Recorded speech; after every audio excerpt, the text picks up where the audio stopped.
on date an premier ministre mi anyela anyemuni anyela folo ala ni sugali kuna ka de anya avion chama soro ka jigiya chama soro ka fem bela jelen soro ka soro la te voyager gido ni folo o de problème sugali ko balabi mais ambe do sije kono juna ambe do sije kono ambe comme bi ma gado soro mais yawuru be mulu be o comme kalo kelen dafara ivoire nga mercenaire mo binani kononto mamulo o comme kalo kelen dafara o kalo kelen mu les 10 mo gote anniversaire fêté o comme bi samedi o les 10 o bena do nyuma o ya soro samedi weekend masi o bi amba anniversaire amba fêté maintenant Côte d'Ivoire mercenaire mo fala nu au joyeux anniversaire mo fala ni awa keramu mintoy ka anniversaire souhaité oui comme awa président go de kawa mo kube ko kubla immédiatement ye nganga gâteau de ça ka joyeux anniversaire ko kalo kele go fêté oui ka daga ko hagili bawla ko alaka san chama kalo chama faraga kasuka alaka san chama kalo chama ala go faraga joyeux anniversaire 49 mercenaires alaka san chama faraga kasuka alaka kalo chama faraga kasuka mogo fakala mercenaire jugu ni yauga nononi mitoye nononi gato ni masro au kai nononi na amo nononi mi alaka kalo chama faraga kalo chama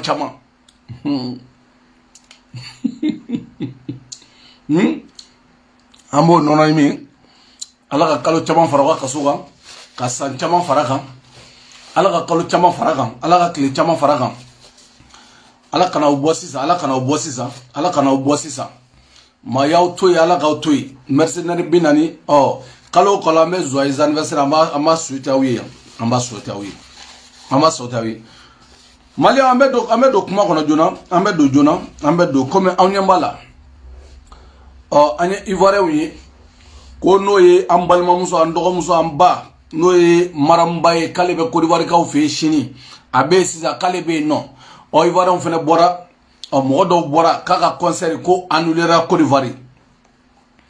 no ngono annulera Côte d'Ivoire ngote mali annulele o te problème na yo annulé maramba an sari fe on fe meta o fi o te wuli ga da Côte d'Ivoire de awde bunu segere mali la awde bunu ga bieta wi mali la ka hôtel tawye Côte d'Ivoire ku ga bie songo bo ku ga cacher duma wataka ima famu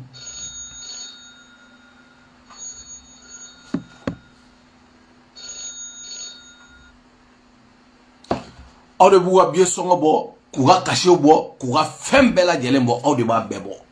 an artiste foi ma wuli ga saufi me worola o ya yiraw na ko maramba ere barika dinde folo o ya yiraw na ko maramba ko e duo deni folo o ya yiraw na ko maramba ko ga kote ko deni parce que Prince Diallo bora Côte d'Ivoire ka soro ga mercenaire numba ngolugui Mohamed Jabi bora Côte d'Ivoire ka soro ga mercenaire numba ngolugui oli betara concert ge non iwa wani tari munumune ka soro ga mercenaire numba ngolugui mais maramba donné awa dugula billahi ali o foy sui dalento ka dogo dendo duna ali ga dugu ko lala ama dugu mo la maramba donné awa jamanaka ali o foy shu ayaye ka foko ma do duna Côte d'Ivoire on est maramba ga sari fidine suno maramba Ivoire nga sari bele bay o de maramba billahi o de duguli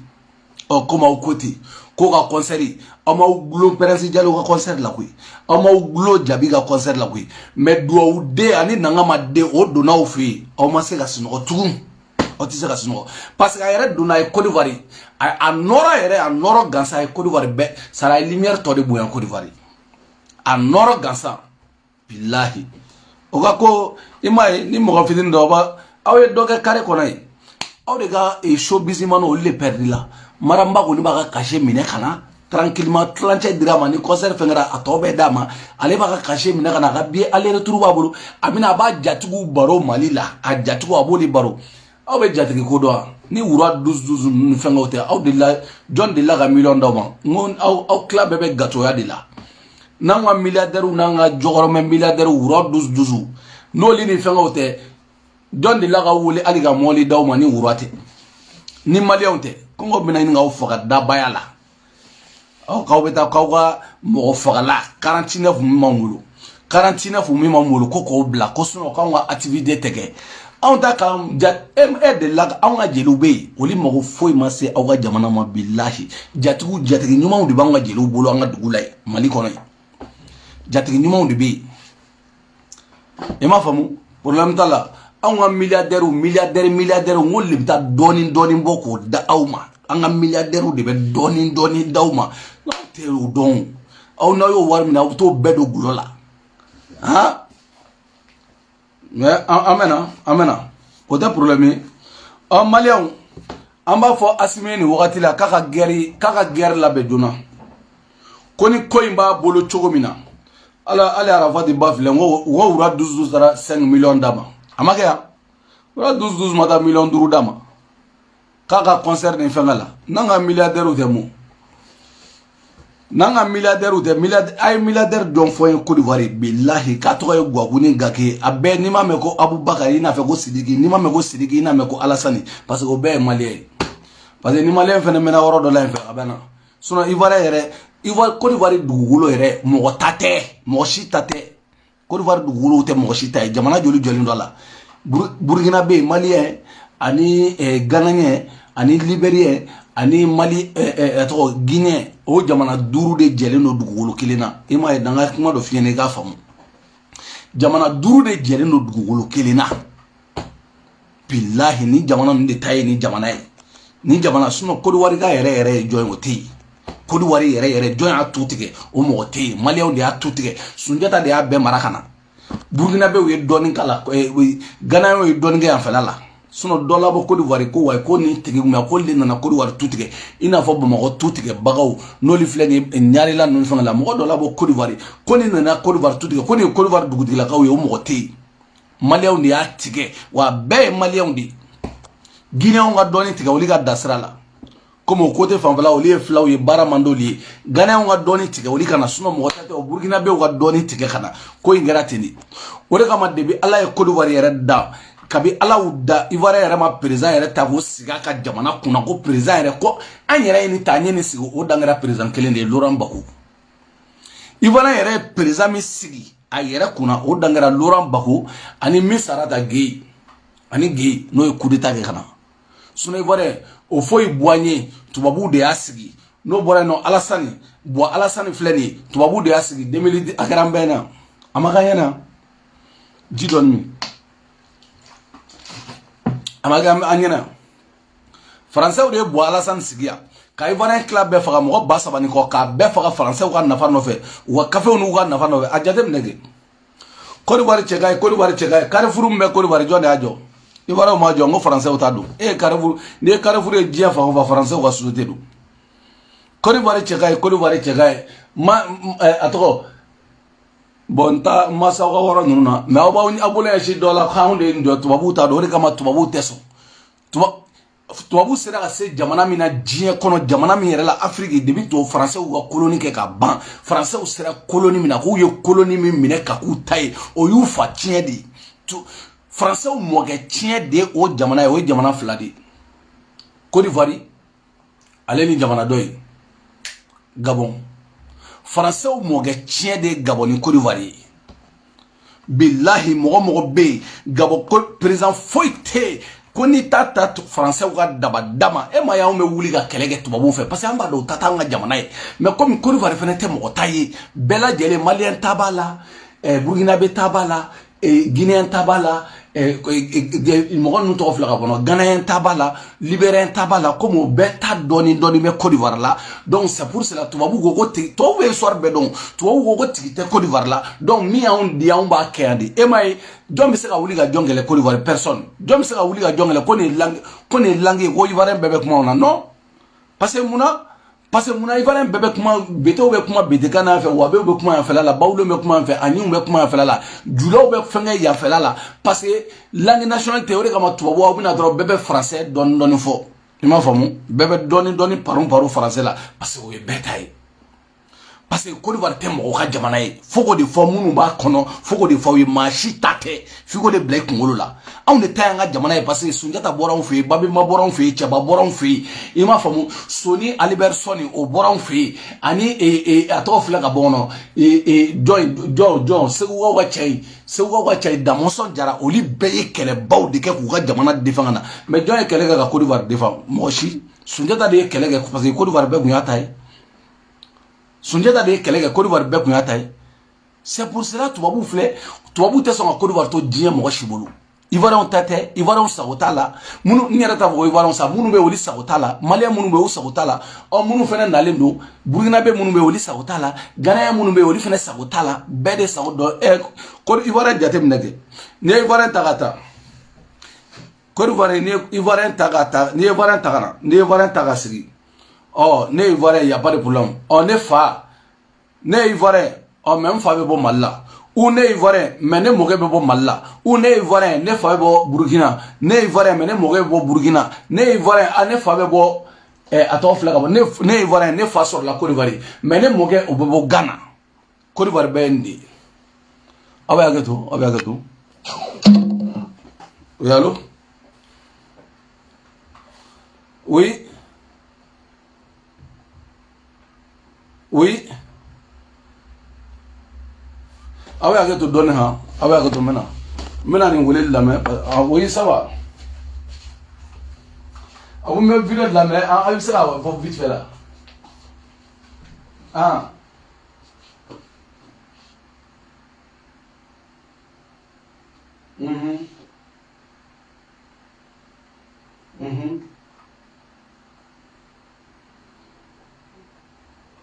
ok il n'y a pas de problème merci.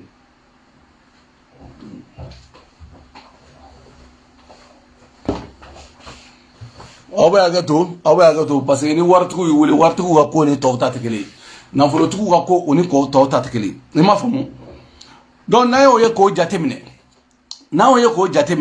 ka fɔ ko wayi ko Ivoirien filɛ nin ye ko nin de ta ye ko bilahi Côte d'Ivoire tɛ maa si ta ye Côte d'Ivoire ye bɛɛ mais ni min nɛn diyara kɔnɔ dɔrɔn u b'a fɔ ko non k'anw de ta don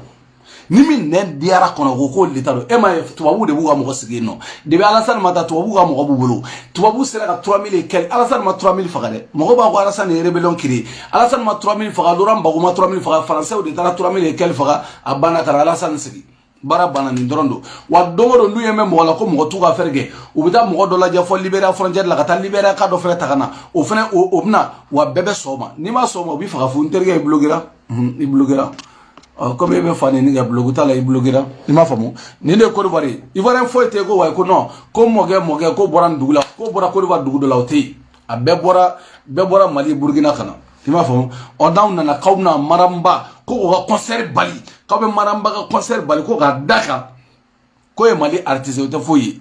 n'a y'aw ban Maramba ka concert n'a y'o bali a natɔla Mali la an bɛ mɔgɔ miliyɔn de labɔ parce que a kɛra Mali ko la an bɛ mɔgɔ miliyɔn de labɔ ka ministre la u ka ministre in tɔgɔ aw ka dɔnkilidalaw ni catiribɔlaw ni filimuturilaw ka ministre o bɛ bɔ o bɛ taa kunna bɛn aéroport la an b'a yira u la k'a fɔ k'an ka jamanaden kelen anw tɛ diɲɛ si kɔ anw bɛ mɔgɔ miliyɔn de labɔ ka tila ka taa kunna bɛn k'a sɛnsɛn ka taa bila f'a ka so i m'a faamu voilà parce que ka da kan anw ka artistes de fɔrilen don kojugu u fɔrilen don aw de mago bɛ jɔ an ka artistes la sinon anw tɛ taa u ka artistes ta ka na koyi nous on n'a pas besoin de ça aw de mago bɛ jɔ an ka artistes la k'u ta ka taa n'a yen fɛla la parce que maliyɛnw de bɛ maliyɛnw u t'u ta u bɛ taa n'a yen fɛla sinon nous on s'en fout e ma ye an ka dɔnkilininw hali TikTok kan aw ka dɔnkilininw sinon aw ka dɔnkili ninnu yoroboto yarabata o tan t'anw bolo olu tɛ dusu di mɔgɔ ma i yɛrɛ t'a dɔn min bɛ ka fɔ dɔnkili de bɛ da ka réfléchir ka dusu don i kɔnɔ o dɔnkiliw de ka d'anw ye jeli ka jatigi baro ka dusu don i kɔnɔ olu de ka d'anw ye mais yoroboto e m'a ye dɔnkili yɛrɛ bɛɛ lajɛlen yoroboto yarabata para kurukudukudukudu baf o yɛrɛ kɔrɔ i ka diɲɛlatigɛ yɛrɛ fana ye bafu de ye ten don kelen duguma un coup i m'a faamu an ka Maramba kana concert yɛrɛ kɛ Côte d'Ivoire i valeur ka bon Côte d'Ivoire kana concert kɛ bilen na iga bieni ta igana angati kuna be kana concert yere ke blere kana concert ke ni kana concert ke blé atange Alassane Debe wo jamana kai kana concert ke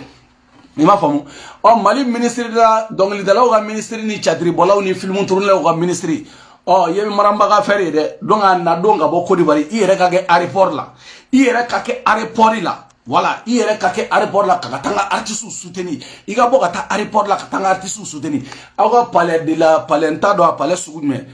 na ya jay pétrole tasuma ya beka ka foite sawma billahi kabi ala ya ndaw mo foy masola ma fo ivara ñu mon ko tere ivara munum bora ka action ngede meno lidi suno ivara ñena ma ubbe horon be fem be no mais munum bora ka na ya jaga palais ay ngo aya ga woro boto nun do akona no mais anga ministry anga artisu donc maramba na do million malien million de be bokata kuna maramba ma wuli gata yere maw awde nana nyini de bi kalo juma awde contrat si na hote awde tara wa barika de bala fene parce que aduna ko jamana ko ay jamana fifiri aduna ko far dora la fifiri direct mo tara kana mo ma do ko mo tara yere mo tara wa jamana kana mo tara ko mo tara yere o ga boy amina mi fo anga nga president ni wakati la comme ambado iga kiku ni wakati la iba kele iba préparer parce que iba mo kele préparer ça no fie on misili be ki sigile to Bamako billahi ki sigile ma fore ni tara baga ajame kawma yu kana ta misili diga ajame kande kana misili fo ise ajame ma ajame dair men nyini nawde be mais Alassane be so worom na keren ni ala yoro misili mimbe no hypersonique Poutine tani shegi min dima ola kelen pedro isigi Bamako iga nuli billahi je vais si gozala drobo adoko era ka bashi kele ima famu malien comme clé fly na dans 2-3 mois amuna keleb na damne kele tere dala kele amboro la de tomna ge guerre yere billahi Mali contre Côte d'Ivoire o guerre yere na damne parce que et attends anti missile tout bolo anga missile kuna be o avion tout bolo parce que olibe mo mun boli ga jamana ga no français oui français o te son fieu oliga missile sa français o te son fieu o avion nyuma sa français o te son fieu alu ga chari nyena masa nga pour que français o era tara baga Côte d'Ivoire avion de jolima ka bombarder ka on ka be détruit o make donc comme dans 3 mois guerre de bina damina on est Mali on a aussi sigilendo Mali munu be Côte d'Ivoire na be frontière la aido Mali kon la abillahi dans 3 mois dans 2 mois guerre ba la be ani tubabu nyonche mais wa chaji Côte d'Ivoire billahi guerre de bina damine wa aba fengete de wana ni minani mana kay ko billahi guerre bina damine Mali munu be aido Mali kon la parce que prévu boga dawma parce que magoro yere Alassane ngoli Alassane nana donc analen do abkamna France kamna deme ni magoro fe na soro wa avion koroni munu be ko wara avion koroni munu be ato magoro nga avion koroni munu be nubse ko o dodi anyambala ma audio abe makono voilà abe makono mina yirawla mina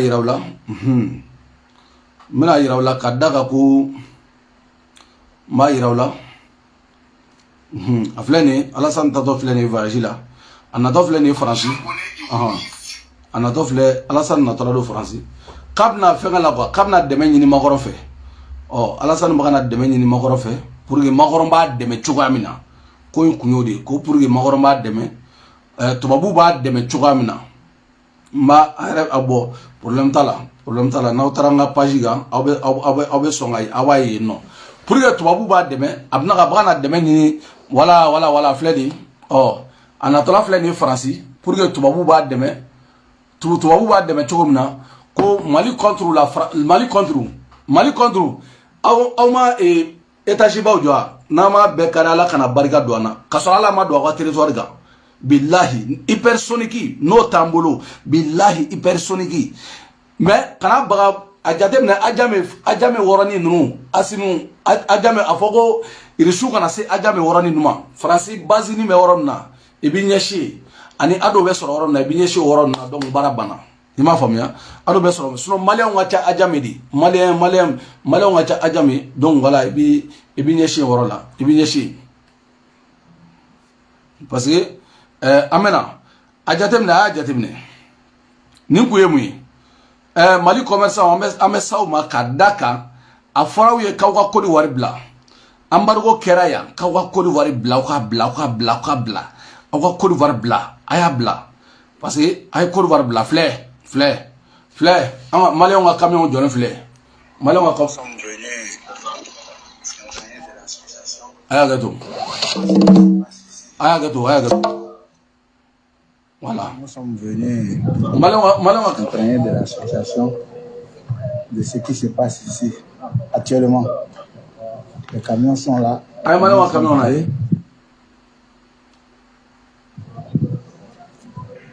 Plusieurs camions citernes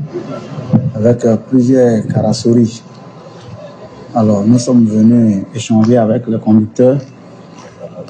qui sont au niveau de nouveau parking, la nouvelle gare. Donc nous sommes ici pour vraiment voir ce qui se passe. On a échangé et on va contacter qui des droits pour voir qu'est-ce qui se passe réellement. C'est un problème. C'est un problème de l'État. C'est la gendarmerie qui les a envoyés ici. Donc, il dit la gendarmerie dit l'État. Donc, nous allons vérifier. En tout cas, voir toutes ces nouvelles. Sur ce, je voudrais m'arrêter là. Ne pas trop parler. Merci. Merci. Malais nga marchandise de boine do bolo munum na rapport fait. Ani wara de nyona ani Alassane be nyona. Malais nga marchandise. Mali commerçant farawe ka kata Guinée. Ay Guinée fait ay Guinée. 6 mois embargo kera au bora Guinée fait na mumba aussi Côte d'Ivoire tuguni. Mumba aussi Côte d'Ivoire. A farawe ko atange Alassane be Côte d'Ivoire ayo ko fembe boy ayo toy ay Alassane toy atange Alassane be ay boy mumba aussi Côte d'Ivoire aka camion nu flene ni sukura sa nu tara marfa do bla ko male o maga marfa de trafic ke kasro be to bu ka benga e abo ke chukudi sisa ko male o maga marfa de trafic ke o be to bu ka koi abo ko ke chukudi sa adun forawe ka kana ta Côte d'Ivoire blé ka wata Guinée mu ne ba o bulo Côte d'Ivoire ni aw fene tato Côte d'Ivoire aw chauffeur na aw fenga nu aw ta Côte d'Ivoire dor la de parce que dolo chama be soro ngami maki misani chama bi dolo de kadawi sinon mun b'aw ta Côte d'Ivoire aw ye kalo woro kɛ a minɛnw ta ka na Guinée fɛ mun na aw tɛ se ka taa n'aw ka minɛnw ye Guinée aw kana na mɔgɔw da don kuma la a fɔra aw ye k'aw ka Côte d'Ivoire to yen aw k'a to yen aw k'a to yen ko Mali ni Alassane bɛ ɲɔgɔn na aw k'a to yen a y'a to yen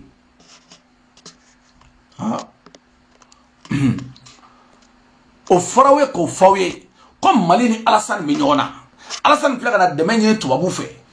parce que dans 2-3 mois guerre de bɛna wuli. Dans 2 ou 3 mois, guerre de Minaouli. Amenata, guerre de Minaouli, Mali contre Alassane.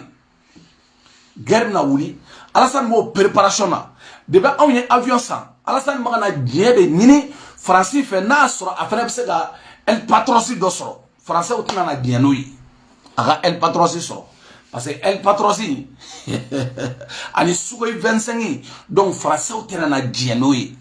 On a déjà contrôlé par la France, mais Alassane allait contrôler nous avec France, qu'elle nous allait contrôler. Il m'a fait français ça va avec Gabon, Gaboni, Côte d'Ivoire de là. Sinon ça va tant à Jamana la fois que vous savez billahi. Ou on prépare les nos kouma qu'on a béni Coran et on prépare les kouma qu'on a. Guerre psychologiquement, guerre sans felama, guerre dougma felama, ani guerre kerefla billahi frontièrement on prépare les kouma qu'on a. France, ma fo Côte d'Ivoire ga mesa ko la mais la France on prépare longa France kono billahi France Libye bombardé chomna o Libye de ba utisa ka bombardé tinde tu sais qu'on bombarde nous on bombarde de n'enfant flic a dit faut français billahi club bawro n'a ma flic a dit il a on n'a ma fait ngo fenga bamula hypersonique bon malibolo hypersonique 10 000 km allez bolo boligata gauchiligue 10 000 km a bolo boli kasokata gauchiligue en même mo musala ko la 10 000 km billahi aw ma fɛn bɛɛ y'aw ɲɛ la tubabuw dabali de banna u bilama fu bɛ yɛrɛ depuis ado y'a dɔn don min na ado y'a dɔn ko wa ko Mali ye hypersonique kelen sɔrɔ ko Mali y'o sɔrɔ yɔrɔ min na dɔrɔn baara banna tu vas bien Kadi ça va tiens mange ça assis-toi tu manges non depuis y'a dɔn ko Mali ye hypersonique sɔrɔ ou fera tɛmɛna sisan non ado baga na négocier mɔgɔ tɛ hypersonique o tɛna sɔrɔ mɔgɔ fɛ bilen ni Mali tɛ n'importe quel pays en Afrique an ma sigilen to an ka capitale kɔnɔ k'i gosi ni hypersonique ye billahi o pays tɛ o jamana tɛ k'anw tɛ jamana min gosi k'an to yen wa nin y'an ka chauffeur kalelen de ye yan ka chauffeur kale ko parce que foyi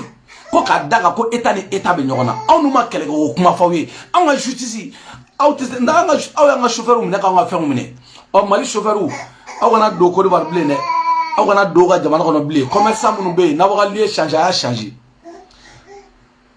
n'a b'a changer a y'a changer mais k'a fɔ k'aw bɛ taa Côte d'Ivoire aw bɛ taa jamana a y'a changer parce que an bɛ yɔrɔ min na bi u filɛ nin ye ka taa baga u yɛrɛ na ka taa an ka artistes nɔfɛ nfɛla la ka tila ka taa ko wa ko non k'o tɛ jouer u ka terrain na bilen k'olu tɛ jouer u ka terrain na i m'a faamu mais comme olu ka u dɛsɛra n'u sɛbɛta masa n'u sɛbɛ b'a ma u k'a fɔ ko Mali ambassade tɛ baara kɛ Faransi bilen Côte d'Ivoire bilen hein tu veux quoi viens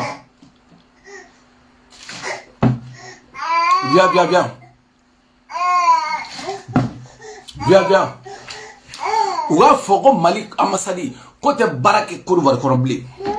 mais u dɛsɛra o bɛɛ la fo sisan nɔ ɔ sisan sa an ka chauffeur de bɛ lajɔ k'an ka camion lajɔ ala i dɛsɛra aw nana fɔ yan ko wa k'an ka courant Mali kɔnɔ billahi anw tellement que barika min b'an ka jamana la an ka mɔgɔ minnu filɛ nin ye mun de bɛ yen viens e fɛnɛ sa na voilà e fɛnɛ voilà aw yɛrɛ ka kow ka ca kojugu souvent i m'a faamu donc sisan aw jɔta ji dɔɔni voilà donc sisan an bɛ yɔrɔ min na komi sisan parce que an ka jamana anw ye nin bɛɛ lajɛlen kan u nana embargo jigin an kan mais anw filɛ juru o juru b'anw na an y'a juru tila bɛɛ sara ka ban pewu Mali y'a ka juru sara ka ban tellement que barika de b'anw ka jamana la jamana ɲɛmɔgɔ minnu b'anw bolo wagati min na dɔw bɛ sonyɛli la ka juru dɔ Mali la mais Mali y'a ka juru sara mais Alassane min filɛ k'anw kɛlɛ tan juru joli b'ale la billahi ni Faransi ni an ka OTAN ɲɛmɔgɔ la Amérique k'i ɲɛmɔgɔ la bɛɛ k'i ɲɛmɔgɔ la i k'a da Mali ni Faransi cɛ n'an m'u ka capitale minɛ n'an ma a da Mali an bɛ don min na ko bi billahi anw bɛ mɔgɔ musalakaw la an tɛ mɔgɔ musalakaw la o an bɛ jɔn de musalakaw la aw tɛ se ka taa an ka citerne lajɔ k'an ka camion lajɔ ka da kan contrat dɔ de b'an ni ɲɔgɔn cɛ ka da kan mais il faut que Assimi yɛrɛ de k'a lajɛ Ivoirien sɛgɛnna billahi ni sɛgɛn tɛ fila Ivoirien sɛgɛnna u b'u ka jamana kɔnɔ u ta t'u ka jamana ye fo Assimi yɛrɛ de k'a lajɛ ka taa Français gɛn ka bɔ Côte d'Ivoire billahi ka Ivoirien ka liberté d'u ma an b'o sira de kan ta fanga ta fara tubabu de gɛn ka kɛlɛ kɛ k'u gɛn ka bɔ Côte d'Ivoire ka Ivoirien ka indépendance minɛ ka d'u ma i m'a faamu n'o de ma kɛ a ma ye n'o ma kɛ dɔrɔn dara bɛ k'o la billahi e b'o faamu cogo di wala e ta yen fɛ tu vois non an bɛna parce que politiquement aw tɛ se ka dɛsɛ aw na politiquement aw de ko k'an ka jamana ye fantan jamana ye mais le pays le plus puissant armément n ko Mali anw de bɛ jamana ninnu bɛɛ contrôler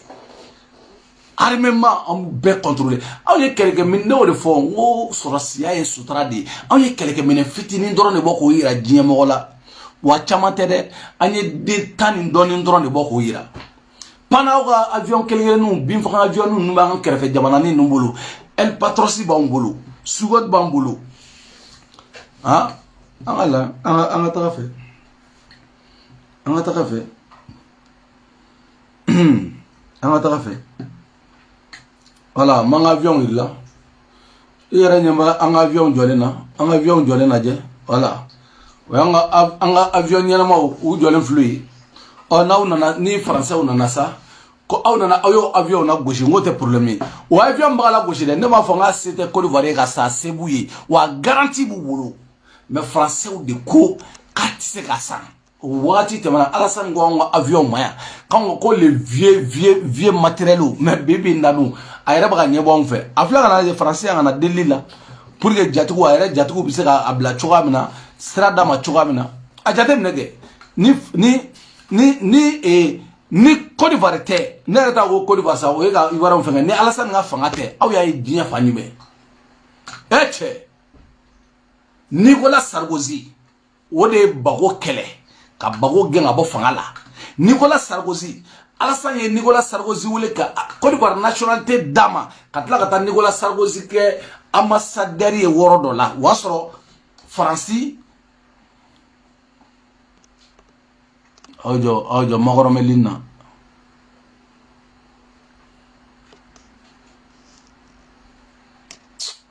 boy ça boy Nicolas Sarkozy flène Alassane flène gata Côte d'Ivoire nationalité de Nicolas Sarkozy ma ko ta ka toga ambassadeur eni alani grache halli mali président no sara ka malien do sara foki sa biso ko ge ka mali nationalité di tuba problème ka toga fenge ibe so mo ke na fo wole ka manda farawi ne ba fo Ivoire munu mene famu wala oli yere ba famu no li usigi ko mirine ka kuma la ne ya fo ya ngo billahi Côte d'Ivoire te ma shiga jamana yi tubabu ga jamana de Côte d'Ivoire ye o ga jamana sari wa jamana o ema tare ma ke tuya ema ni tara Côte d'Ivoire ibeta Carrefour soro yi ibeta Ocean soro yi ibeta la ilaha illallah ngo colonisateur dire be wulle ko way ko no ko bianga indépendance kabi ala ya daw ma indépendance ta indépendance Côte d'Ivoire be indépendance ta domina à ta don en 1962 je pense ou en 1962 70 je pense ou bien indépendance ta domina au foy de ko moro keta ko au foy ma ko wa ko indépendance ta au foy ko no e moro keta ko au foy ma kika indépendance ta au foy ko alexis ka contrat signé nga na signé Bamako de pour que moro keta ka garantie parce que le tonge che kuma bawo yo bisa ka kuma bawo fo moro keta ka garantie e ma famu kadala on est à voyer non ma flène bi nene buwa fana nu faso de jugu mamulu bali miri bali do sigide kubu yera ka jamana la goji maram na mali kono na maram na iga jamana kono na mali ba kono e mame ko mali bawa e mame ko mali ba me ta me ko kodo wari ba na mali ba kono na mali kono na Bamako kono mali kono jatigi nyuma mbe I jatigu be ko cha urite jatiga don mais on diba don na jatigu be ija wa mu jeune mu era bonne fle concert be ga concert te ga bila ay tu nyina ay tu to nyina ga burama Kasim tututu atla bo yan fo ila non siga so non fangala oli era tale ali oli do fle ne joyan la alibi oli era be joyan la to babu bolo ino fle ne joyan la ha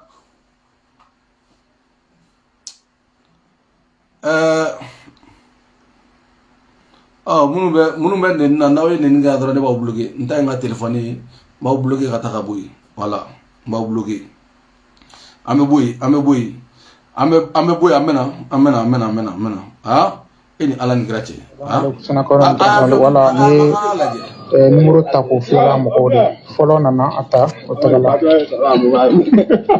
non salut bonjour ça va bien va tout et la famille va tout tu veux m'expliquer un peu oui ouais tu veux m'expliquer oui Vous avez fini? Bonjour d'abord. Bonjour, ça va? Et la famille? Ça va. Sinon, il y a Salvé là-bas. Ici, là. Moi, je suis responsable. Oui. Ici, c'est où? Ici, c'est la fourrière. I2. I2. Ça fait avec tout. Ouais. Ça va, oui. Ça va? Français. Ouais. Ça va. Quand un véhicule vient, nous, on est là pour recenser. Il y a quelqu'un qui passe ici avant que toi tu viennes. Quelqu'un? À quelle heure? C'était vers 7h. Ok. Avec voiture recensée. Voiture me chargera ka ban. Kata recensé douane na. Aw beta wara sigi san no. Ka malien attends ministre des affaires étrangères Abdel Diop. A fo malien ye ani ministre de la comment attends. Aya fo malien ye commerçant ye. Ko wa ko do war fermera. Aye malien ambassade ka bok Côte d'Ivoire ka Côte d'Ivoire ambassade ko rentrer. Aya ko boani nyonche. Aya masaru datu ko nyonche. Awa fembe boani nyonche. Abana ayu ko fembe boani nyonche. Anga frontière nyonche. Ay koko wuli ani nyonche. Billahi ali dunda kana kala. Hali dunda kana kala. Ay koko yere wuli baraji. Ay ta koko jo anga frontière nyonche. Koko béton ay béton kula nyonche. Ka datu ko nyonche. Hali dunda kana kan nyonche. Malia munube ni vara ngure ko ni ko ke malia oyo bani. Ivara munu manfe na boli ro ko ni ko ke malia oyo bani. Abe ka chula se ashitiza shifemble. Fokata foko Alassane wuli shitita shife o ka ko bani. Ma shitita ma shife ante passer nyon fe anga foi ke nyon fe. Mais Mali chauffeur ou aw fene Mali chauffeur aw e nan figudi. Parce que a fara we ka Côte d'Ivoire blani kuma fara we amena. Mi ma wolo Côte d'Ivoire ne chauffeur ki ja jamana o jamana ka be muso de soro ye. Billahi. Aw fene tisa fo u be sumuru de soro ye. Ima famu. Fara we ka ye bla fara we ko atanga Alassane be asimu be anfe Alassane be anfe betena na foka jinya wuli betena hal ni pebulu benendo mais be yere de tise kana foka jinya wuli betena na parce que ay ko info ka fo ben tise kana chogochi la donc ay frontière ou datu nyonche ko fembe boani nyonche foi tan an nyonche male on toy male munu be ko di bara ay toy na bna malla ay boni Ghana ou Burkina Ivoire munu fena beta malla o boni Burkina ou Ghana Côte d'Ivoire wata donc ko foi tan nyonche foi tan nyonche anga nyonga ambassade wuli ga bo nyonga fi fen tan nyonche donc a kele bebe ban foi tan nyonche bli e wa soro si munu be onina u ka fɛn bɛ bɔ an ka dugukolo kan an ka fɛn minnu fana an ka mɔgɔ minnu fana bɛ yen n'aw bɛ rentrer o don n'aw tɛ rentrer to Côte d'Ivoire donc u ka sɔrɔsi minnu bɛ yen a y'a bɛɛ bɔ yen u ka fɛn o fɛn bɛ yen a y'a bɛɛ bɔ yen nɔ u ka fɛn o fɛn bɛ Mali kɔnɔ Maliyɛnw ka fɛn fɛn bɛ yen tiɲɛ la n'aw sera ka na n'a bɛɛ a bɛ diya n ye quoi an ka nin ko ninnu bɔ yen an ka nin ko ninnu bɔ yen pewu an ka nin bɔ yen an ka nin ko ninnu bɔ yen an ka nin ko ninnu bɛɛ bɔ an ni ɲɔgɔn cɛ salamu alaikum ni jamana tigi ɲɛnama nana min b'a dɔn ko Mali ye Mali ye min bɛ Mali respecter nano bɛ fɔ ka bɛnkɛ an man ka birigo an man ka koko ye an b'a kari ka bɔ yen mais en tant que Ado de bɛ yen anw ye kɛlɛ kɛ Ado min nɔfɛ ka kɛlɛ kɛ Ado nɔfɛ ka Laurent Gbagbo kɛlɛ bilahi anw ye Laurent Gbagbo kɛlɛ yan ka Laurent Gbagbo nɔfɛ mɔgɔw kɛlɛ yan Ado nɔfɛ cɛ Ado ma sɔrɔ jɔ mun to yen Ado b'anw to yen Ado ma yapi yapo Ado m'o to yen Ado b'anw to yen Ado ma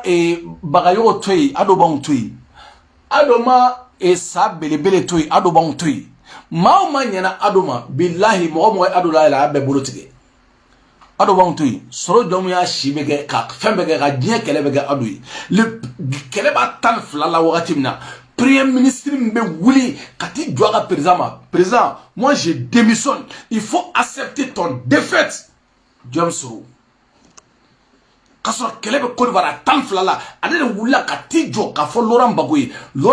i ka défaite a assumer i cira Alassane i ci wa ni ma so mande démissionner la ka démissionner ka ke chef de guerre hein James Soro Katake chef de ngoni ko ye 600 2011 ni bekera nyene ya ni bekera nyene 2011 ya no 600 Katake chef de guerrier ki joka tiktak boka Côte d'Ivoire bemine billahi kata Laurent Gbagbo yere mine e joya ke ya Jomso ana woro mina dro billahi Ado sigili no woro dok me ko hôtel de Bawule wa hôtel de Jume hôtel gume wa so Ado refuser no do Nations Unies mo ko gel no ka koyi jom soro nana waram na doro ado yere girna kana a bon jom soro kan ko kele nyana ni jom soro tenga kana ante gani jom soro nana sa ngulo be barake technique bala adama demdo ani ala be nyongo fe ani kira be nyongo fe ani meleke be nyongo fe ani diye kono mo kadi billahi technique bala ngulo be barake ko jugo ta ama militaire ke me forle no kateme espero ko ta anana dronga kele basemen jamado amake wasoro tubabu desra loran bagoga mogola jom soro nana waram na dron kabla nya fe dron ko be ban ko ibe ka marfa bla jom soro nana waram na dron ko chew be nyogono hasru ala ga soro ni mawa soro cheba koro billahi sabbele bele ga soro ha la ilaha illallah jom soro kana la etande che suru mani me ate chomde billahi cheni suru mani ate chomi hala photo gansan yeli a photo ni jom suru photo belebeleba ni ya la chauffeur aéroport la ado tematola na ma ye aéroport datu ka aéroport kura da le gisibiri dan kula amasa ale fana masra mo chinya dugolo sanfɛ ni jom te parce que amasina ka fo ko jom ko mo me se ka loran bago kele ka fanga boy jom suru o mo to o ba fo ko ka be malitoyi na mo formateur mo me malay anga ministry ananga ministre la justice ananga justice o ma fo ga wali mando kani koyi kani kirike ni ka kirike ka ira ka fo ko mali justice indépendant mali justice di kani kirike ka mo binani ani konoto kula jo barla die bela jele nyene 2020 2022 23 24 25 26 ay 2020 23 24 25 billahi san duru ni kofe wakiri gake alibi ambe angeti law ay do gen négociation na mali juge indépendant nous you blagi sibiri dan kula kubla we blagatami ame boy ko video tuna kanana iner soro ame boy ame jom soro fo ya ame jom soro fo anaga safu bela jeli ambu fo walin mando anaga safu ambu bela jeli fo ko fo walin mando ka nga chauffeur wole ka fo chauffeur wi ka ko war bla ay ko war sara bla ga yelema on yera sara ay ko war sara bla ga yelema nga sara ga yelema sara ma bela jeli fo ko bela jeli walin mando video kana ja te fa wala tna iner soro video kana ja ambu fo ga walin mando ka sugali comme wa côté buwa fane ame buwa fane lamen doni ame buwa fane lamen doni buwa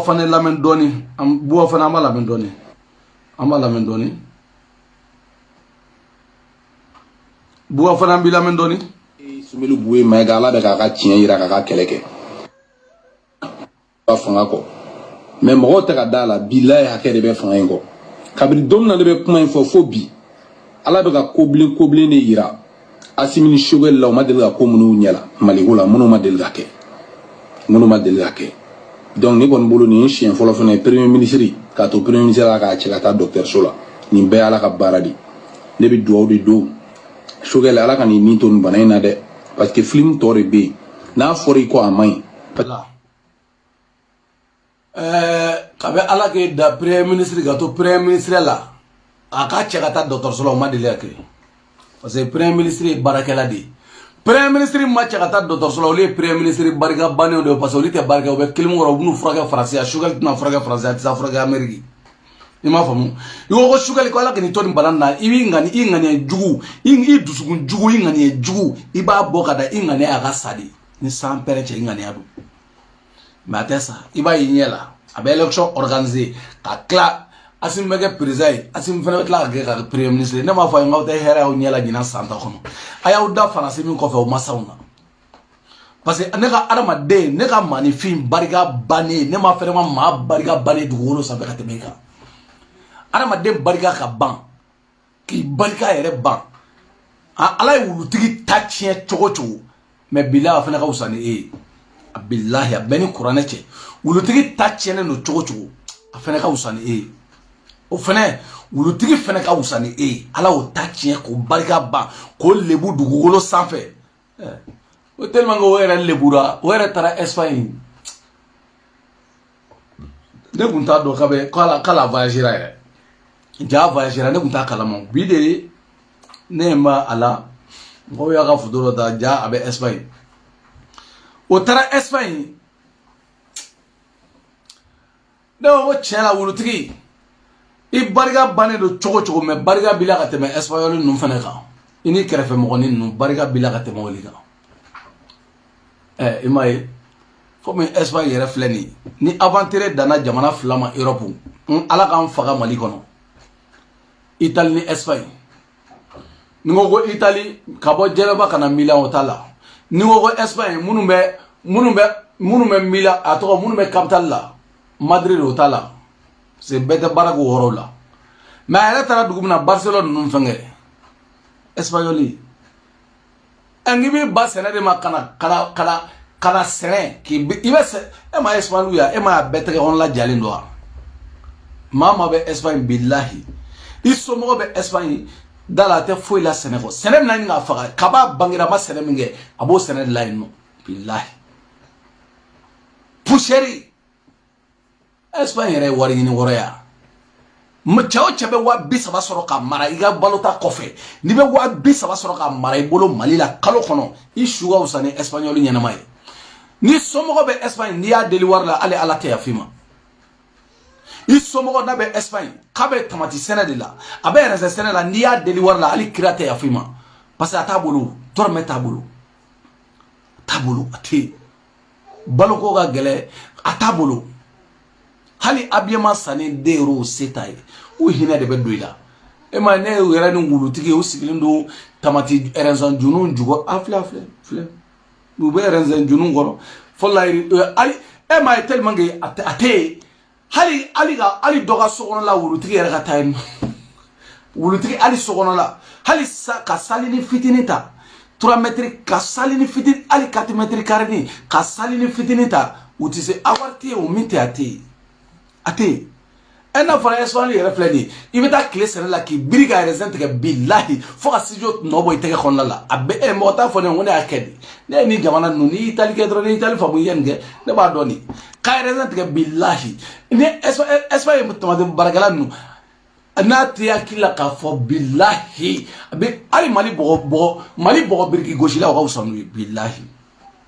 ma fara ngo chauffeur de munu me chauffeur ni fɛnw la ma fa muso munu me dɔdɔrɔso la dɛ ngo munu me erenzen jun no ni tamato ju de wɔrɔ e bi ba erenzen e bi ba kaba sɛnɛ ma I fa fe kini biri Espagne foro kɔnɔ la a bɛ ne mu jɔ aflɛ ma yirila ni aventure dana Espagne ma tita malla I bɛna mun ta Espagne fɛn tɛ jamana min kan Espagne lu yɛrɛ anu bɛ ɲɔgɔn kan santi la fo hinɛ bɛ don na o Espagne wolo de monde sumu to amaliya na ma yen fɛ e fana b'i sigilen to Mali la an somɔgɔ bɛ Espagne kana wari dila n'i ye wari dila la I y'a tɔnɔ dɛ parce que a t'a bolo e bɛ mun dela la ni chauffeur do Espagne wala chauffeur tɛ fo tamati jukɔrɔ baarakɛla e bɛ mun dela o la a t'a bolo mɔgɔ min yɛrɛ sara bɛɛ lajɛlen k'a daminɛ sɔgɔma 7 heures fo wula fɛ 8 heures o sara yɛrɛ bɛɛ lajɛlen 25 euros e bɛ taa mun dela o fɛ I b'a tɔɲɔ fu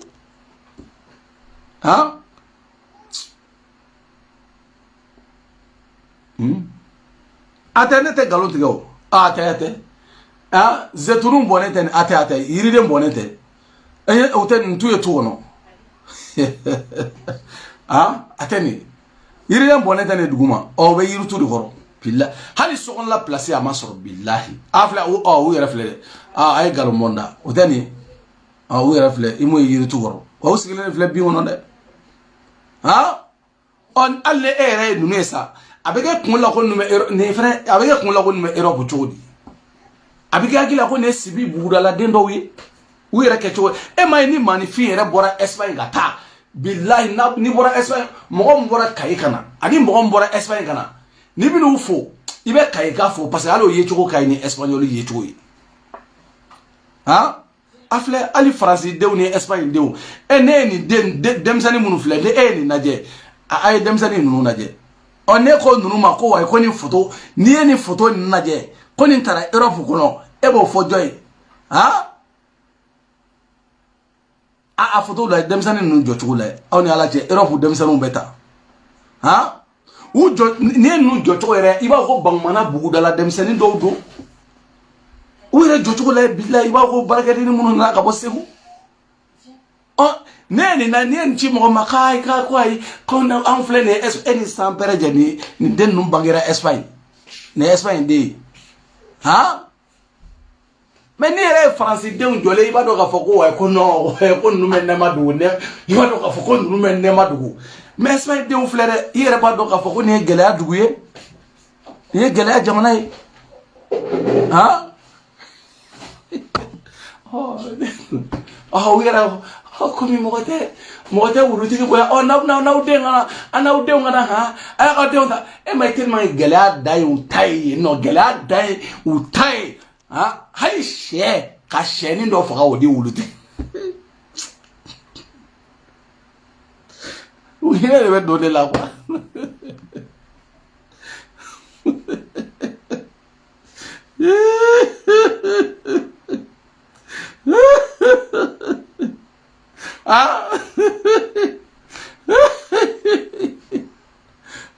oli ala ni grace ne be abantre réalité fo mo parce que c'était complexé ne munu malien munu ma se Europe ko ne ba réalité fo parce que ne be Espagne do mais Italie do mais Autriche do mais France do mais Allemagne do mais Hollande do mais Suisse do ne ba réalité fo jamana mi jamana mo tere bloku ne fe ba kiye be fo ne papa ne ko ni ma fawye aw munu be malla naw de be Espagne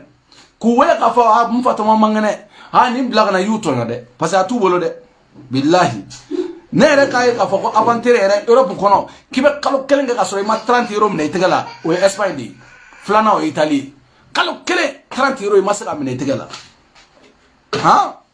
ne o ye dugumina o Espagne ani Italie di pour iga bara yere so ali Espagne Barcelone bolo fara nun Almeria nuni ali Checha nunu na no pour iga bara so billahi ben nega so de sa kabi ala ki daiman nega so boli mi ke iga jamana ka ibto nega so de boli bara yinna eben nega so de sasa kasara ka solini do la daba bi kare ba go chokoroba tato ato flega bongono yiri tige oro la u atato bintige oro la erebe yala tuwabu ni nyo eswali nyo te bara nyini na ina fo barake denu me do mo dala chokna ama barake la ta ni subhanallah ni mu jawana na shoy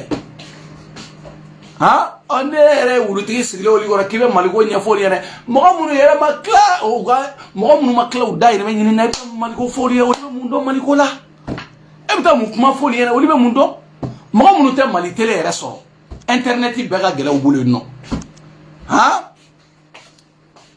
nega so boli billahi nega so boli gal no ga do sempre Espagne fu hina be do ila billahi ala nega so boli oui nega so de be boli e ma inu tara malla o de changer malais ye chiko ka inu tay ali taro mu bora Espagne parfait dumante fait e be ta nunu na sigi bir wono ka fo kibe mali go nya fo yene hali shini fo mo do be Espagne dugu do goro billahi abu agila ali shini go way ko ibe ga de be fangala alors ya simu de be uta kalama il fait ça kanata mo o dado kumala na français ko au moins mo do oli choale no doni il flène katu boku du somoma a flène do ben fatron ko to mani flène e to mani re jolin flène hali mo ko min bora sibi a joleni be flè billahi ali bangwana musomanu te sirita hala nga dugu musomanu billahi o lita ni sirige on est Espagne de évolution est zéro mentalité zéro eni ala ni kirache bon nous sigile fleur on est ala ni kirache na fora yo koni photo koni tarasi bini ngoro dangana auto dala mais koni Espagne ni furu kono lala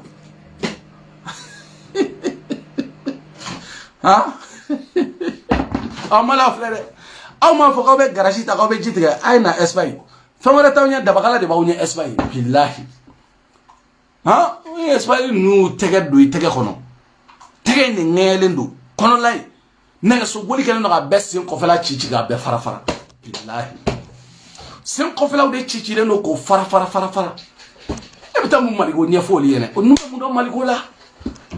nte fo do mali go la ngoni me mo feti on fana ma munu be français on bula so kula rêver doni munu be fenga la otala de munu be capital la parce que ni tare ba do ga fo minu mais on bula kunu doni hani on na Espagne hali gato Libye o kausa ni Espagne mamunute kalo yɛrɛ bɛɛ lajɛlen mamunute kɛmɛ u yɛrɛ k'a fɔ ten ko 300 ne ko subhanallah n ko 300 n ko fana sugu jumɛn ko euro 300 n ko euro walima b'a f'i ye ko walima b'a f'i ye ko na ye baarakɛla 25 ko 25 n ko 25 jumɛn n ko safa 25 wa subhanallah ko euro 25 n ko fana sugu jumɛn ta n ko 25 euros n ko fɔ dɔrɔn ko 25 euros e ni ala ni kira cɛ sans évaluation e bɛ taa mun Mali ko ninnu fana bɛ se ka mun fɔ Mali ko la sa subhanallah jamana Mali suba bon wulutigi a filɛ nin ye i taara mɔgɔw da don kuma la u ka yɔrɔ la quoi taara u da don kuma la a bɛ dɔw hakili la ko n'i nana Espagne i bɛ bureau kɔnɔ n'i nana Espagne kabi bangera don min na i ma sɛnɛ min kɛ diɲɛ kɔnɔ i b'o de bɛ kɛ Espagne mɔgɔ minnu sara ye 25 ye a filɛ hali boisson n'i bɛ bɔgɔla tulonkɛ i bɛ Espagne denmisɛnninw de ye bɔgɔla tulonkɛ la Malien den minnu bɛ bɔgɔla tulonkɛ wa i t'o ye o de ye ne dabala ban quoi fo b'a ko 10 logo supu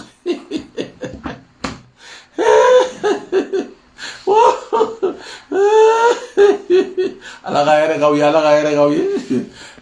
k'aw ye video yɛrɛ une heure sɔrɔ ne bɔ kuma kɔnɔ Asimu Maliyɛnw Maramu dugu wuli Maramu n'i bɛna Mali la Maliyɛn aw bɛ bɔ aw bɛ taa dugu wuli Maramu kunna bɛɛ aw bɛ taa dugu wuli Maramu kunna bɛɛ ale de donna Côte d'Ivoire ka dugu wuli n'i bɛna Mali la ne kɔni m'a fɔ aw ɲɛna dɛ denba minnu bɛ yan ni aw fugari minnu sigilen bɛ Mali la o kɔrɔkɛ bɛ Espagne n'i kɔrɔkɛ wele Espagne ko karisa man kɛnɛ i y'a tɔɲɔ dɛ ne de b'a ka tiɲɛ f'i ɲɛna ne de m'a f'i ye mɔgɔ t'a f'i ye i y'a tɔɲɔ parce que a t'a bolo n'i taara i kɔrɔkɛ birilen n'a ye sɛnɛ la bilahi kulusi farafaralaw ni fɛngɛw n'i taara lajɛ k'a yɛrɛ fari kɛcogo lajɛ Espagne filɛ a dɔw bɛ bɔ foro kɔnɔ bilahi 4 jours a dɔw tɛ ko u bɛna cogo min na ka bɔ foro kɔnɔ tellement que daba y'u ku tigɛ studio y'u ku tigɛ u bɛna dɔrɔn b'u da ten salamu alaikum belebele de Paris dagantigi Alaji Dari Maramu ye nin ko kɛ Mali de madame de la présidente Nasra Sakho k'aw fo k'aw waleɲuman dɔn n'o digira Espagne minɛ i bɛ Espagne bila i bɛ taa Allemagne n'o ma jɛ i bɛna Faransi yan m'a fɔ minnu bɛ capitale la o tɛ minnu bɛ foro kɔnɔ mɔgɔw ko don i tɛ se ka Mali bila sɛnɛkɛyɔrɔ caman bɛ Mali la k'i bere dɔ bolo foro sɛnɛ la a tɛ ɲɛ min tɛ ɲɛ a tɛ ɲɛ ne bɛ tiɲɛ de fɔ aw ɲɛna parce que aw bɛ se ka kɛ Espagne san joli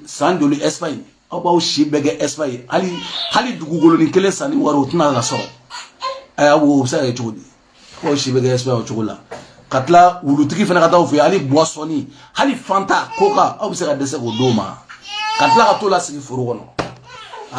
Dani de Paris Alaji de Paris madame de la présidente Nasra Sakho wura 12 Basili Dambele k'a fɔ ka waleɲuman dɔn merci beaucoup Barni Gambi i ka foli belebele bi yan nɔ aw bɛɛ lajɛlen ka foli bi yan merci beaucoup an bɛ Ajanda Jayide k'i fo yan nɔ fɔ Dubaï merci beaucoup ka jede an ka foli belebeleba bi ye Samasegu a n'a furumuso belebele Sisi k'aw fo ka waleɲuman dɔn ka Côte d'Ivoire ka bɛɛ lajɛlen fo ka Côte d'Ivoire bɛɛ lajɛlen fo k'a fɔ an bɛ Côte d'Ivoire ye indépendance an b'a ɲini ka di Ivoirien ma an b'a ɲini ka d'aw ma aw ka foli belebele bi yan Dani de Paris Alaji de Paris Waliju de Paris Dagantigi de Paris belebelew ka belebele Bamanakadenw ka belebele aw b'a foli belebele a bi yan assalamu alaikum Kasim fo sugali ala ka nɔgɔya kɛ ala ka ɲɔgɔn kɛ k'i don jugu kalo dibi la hasiru kalo dibi la ala ka asiru k'i don kalo dibi la wa ciao merci beaucoup bɛɛ lajɛlen ka foli bɛ yan ciao